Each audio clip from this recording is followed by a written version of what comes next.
am coming to you by myself without Drew. I'm going to try to fix the focus on this, working off of my phone, not a fancy camera, so it's tricky. Anyways, so I've had something on my heart that I've been trying to put together for like a couple weeks now that I wanted to share, felt led to share. It's about worship, and God had really been just kind of laying on my heart like the foundation of what true worship is. And I sometimes tend to get caught up in the specifics of worship sometimes. If the song is something I like, or if the person is singing something I want to hear, I don't know. Anyways, I just get caught up in the silly details sometimes, and I forget exactly what worship is, and God was kind of putting me in my place about that. Anyways, and so I started doing some reading, and just started kind of thinking about it more and praying about it more, and I found some really cool things that I just felt like God was laying on my heart, and I wanted to share. It's just some eye-opening things, but first of all, I looked up the definition of worship just because I like to get like the specific meaning sometimes. It says that it's a feeling or expression of reverence and adoration for something, or in our case, for God. And so the more I dug into it, the more I really started kind of seeing a pattern of it is definitely not, which I knew it's not just music and song, but it's a lifestyle. It's how we live our lives. It's how we act in our day-to-day things that we do, and it's like a posture of where our heart is. Like, are we having God on the throne of our life, or are we on the throne of our life? You're going to worship what is most important to you. So I think sometimes we do not intentionally do this, but we take God off of that place in our heart of what we're worshiping and what we're living for, and we put other things there, whether it's our job or our kids, or just our duties as whatever we may be doing. For me, being a homeschool mom and a stay-at-home mom, so house things and the children and school stuff and just all the things that come with that, I tend to put them above where God is sometimes in my heart and in my life. And I'd heard from a pastor not too long ago was that Satan actually, he doesn't care what we worship. He just wants it to not be God. And so he will use all these little things that come in our life and kind of distract us and keep us from where our heart should really be resting, and where our minds should really be settling on. Anyways, and we can just get wrapped up in the day-to-day life and how things are going, and if they're not going our way, and forget that there is a God who is good and sovereign and reigning over all the things that we have going on in our day-to-day life.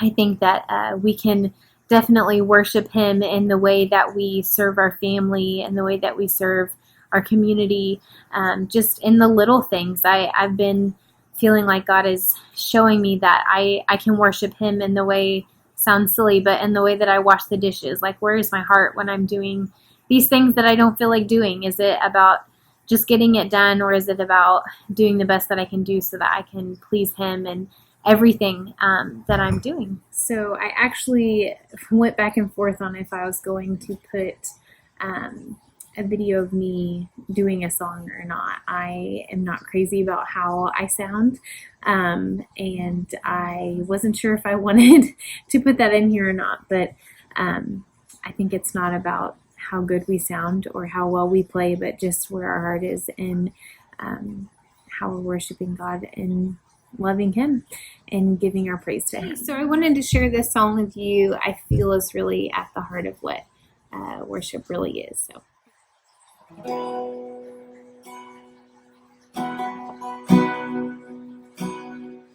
Count on one thing, the same God that never fails will not fail me now. You won't fail me now in the waiting. Same God who's never late is working all things out. Is working all things out. Oh yes, I will lift you high in the lowest. lowest valley. Yes, I will bless your name. Oh, yes, I will sing for joy when my heart is heavy for all my days. Oh, yes, I will count on one thing. The same God that never fails will not fail me now. You won't fail me now in the waiting. The same God who's never late is working all things out. He's working all things out. Oh, yes, I will lift you high in the lowest valley. Yes, I will bless your name. Oh, yes, I will sing for joy when my heart is heavy for all my days. Oh, yes, I will for all my days. Oh, yes, I will, and I choose to praise, to glorify the name of all names, and nothing can stand against. I choose to praise, to glorify the name of all names, and nothing can stand against. I choose to praise, to glorify the name of all names, and nothing can stand against. I choose to praise, to glorify the name of all names, and nothing can stand against.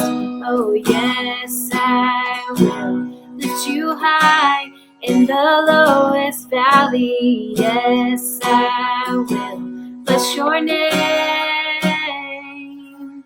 Oh, yes, I will sing for joy when my heart is heavy for all my days. Oh, yes, I will for all my days. Oh, yes, I will.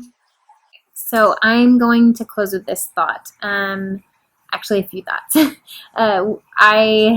We worship God by surrendering our will to Him. So the things that we have planned, the things that we think need to go a certain way, our job and our worship to God is by just surrendering those things over to Him and trusting Him with those things, and knowing that if they are not something that's going to bring Him glory, that we need to not want those things also, and that's where our heart needs to be. A couple questions I felt like God was laying on my heart for me to ask myself was, what is my mindset of God? Like, who do I say He is? Who do I tell myself that He is in my life? Because who I am telling myself who He is how I'm going to worship Him. It's gonna shape my relationship with Him. If I'm thinking that He is a God that needs to provide everything I want, that's my relationship. My relationship is not about loving and serving Him. It's about what is going to be served to me, and how is my life going to be fixed the way I want it, or is it about me, or is it about Him? Also, am I telling myself that He's a good God and that He loves me and He wants good for me, even if those good things may be challenging things for me? I do not believe that God causes bad things to happen. I believe that that's because of Satan, and that God does take those bad things and He turns them into beautiful things, because He is good and He wants good things for us and He loves us. The last question, I guess, is what position does He hold in my life? Is He, like I had mentioned earlier, is he on the throne, or am I on the throne? And what am I putting my hope and trust in? Is it him, or is it me, or is it other things? Anyways, I feel like these things definitely are going to shape our relationship with God, and they are going to change the way that we worship for sure. Like if our heart is set on Him, our worship is going to be pleasing to Him. But if it is set on us, then it is about us and not Him, and that breaks His heart. So I hope that this was something that is encouraging to you. If you enjoyed this video, then like and share. I pray that it blesses you and that you enjoy. God bless you.